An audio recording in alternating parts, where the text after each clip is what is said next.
A irrupção da inteligência artificial em nossa vida nos leva a refletir sobre a natureza do ser humano.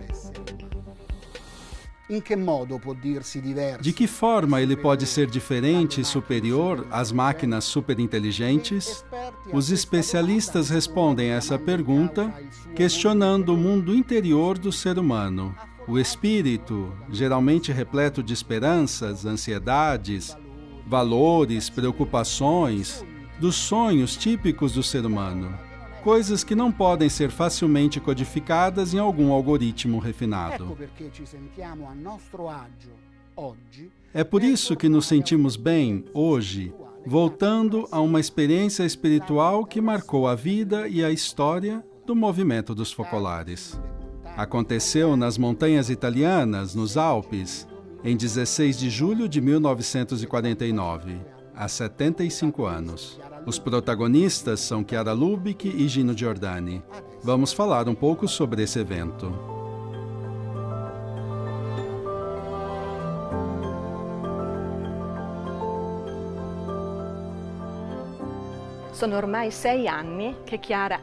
Haviam se passado 6 anos de quando Chiara, com as suas primeiras companheiras, iniciou a singular aventura de viver a palavra do Evangelho com uma intensidade particular. Dizemos 6 anos porque tomamos o dia 7 de dezembro de 1943 como data de início do movimento dos focolares.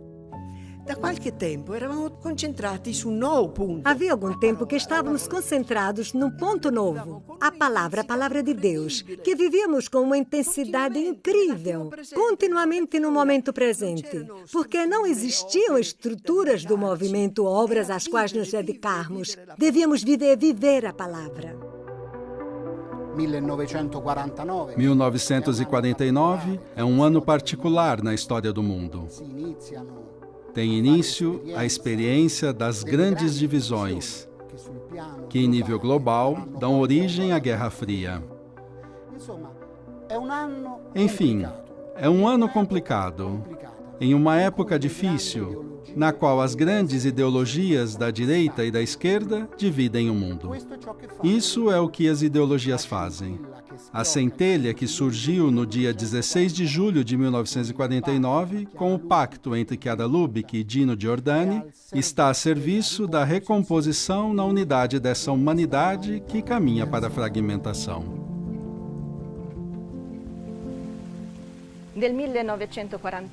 No final de 1948, Chiara se transfere para Roma.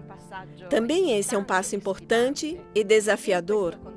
Nesse contexto, ela conhece o deputado Gino Giordani, justamente no parlamento. Essa vida, porém, é muito intensa, e ela e suas amigas sentem a necessidade de um momento de descanso. Em um certo momento, chegam num lugar de montanha. Ali unem-se e Gino Giordani, a quem Chiara chamava de Foco.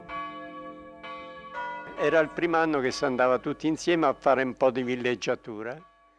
Era o primeiro ano que saíam de férias juntas. E também eu fui convidado. Fomos para uma cidadezinha perto de Fiera di Primeiro, chamada Tonadico. Eu também estive ali no primeiro período. Passei uns 10 dias com as focolarinas.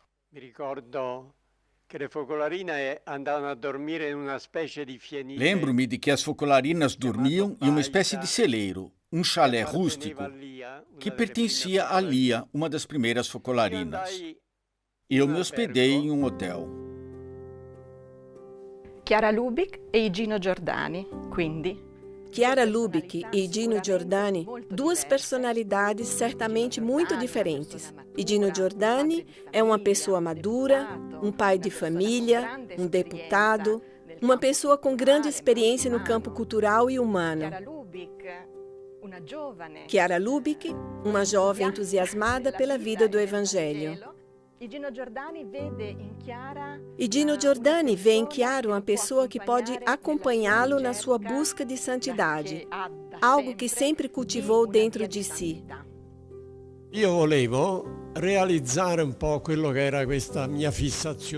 De alguma forma, eu queria realizar aquela que era a minha ideia fixa, ou ideal, não sei como dizer. Eu queria fazer parte, de modo estrutural, dessa comunidade que estava surgindo, não apenas de modo espiritual, moral. Então, um dia propus a Chiara: escute, Chiara, eu gostaria de fazer um voto de unidade, de me vincular ao movimento por toda a vida, de ser focolarino, mesmo sendo um pai de família, um deputado, um jornalista, escritor, etc.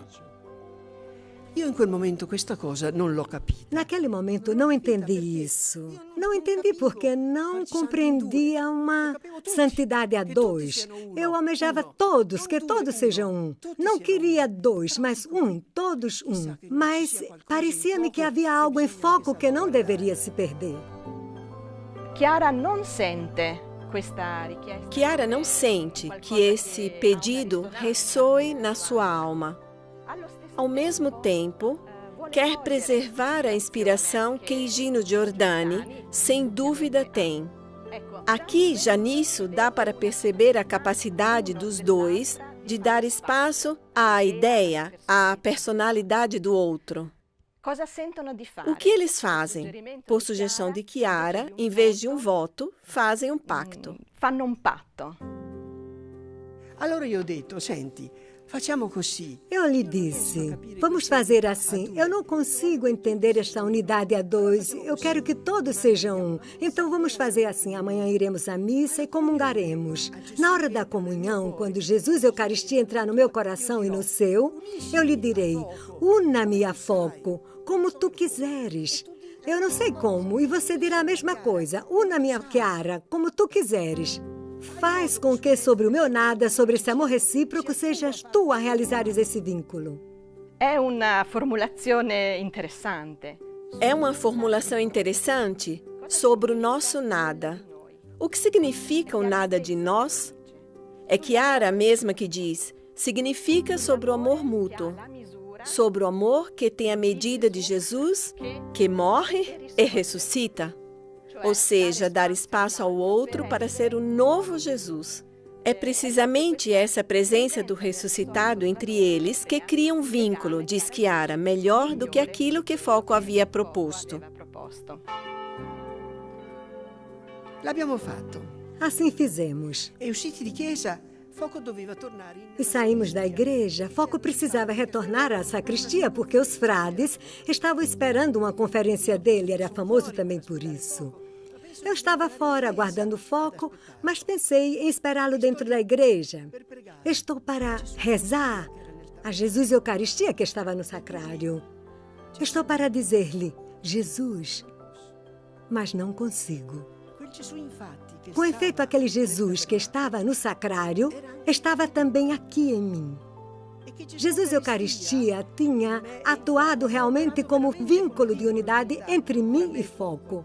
Porque nós dois éramos nada. Jesus Eucaristia, não tinha permanecido senão Jesus. Sobre os nossos dois nada, permaneceu Ele.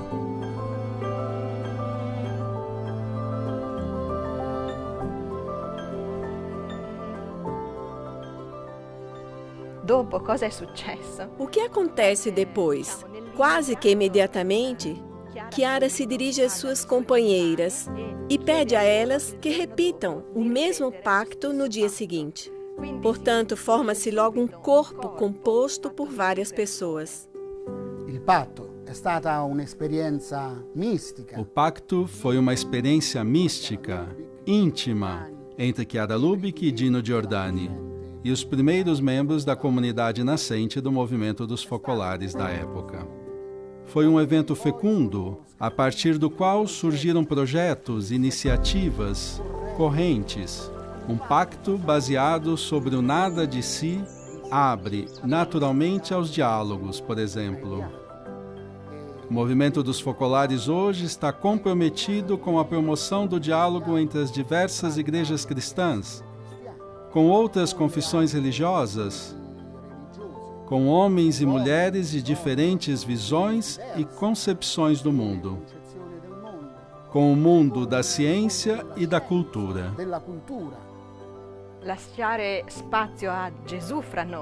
Dar espaço a Jesus entre nós significa deixá-lo realizar uma política renovada, uma economia que leva em consideração os desafios de hoje. Significa criar uma nova cultura.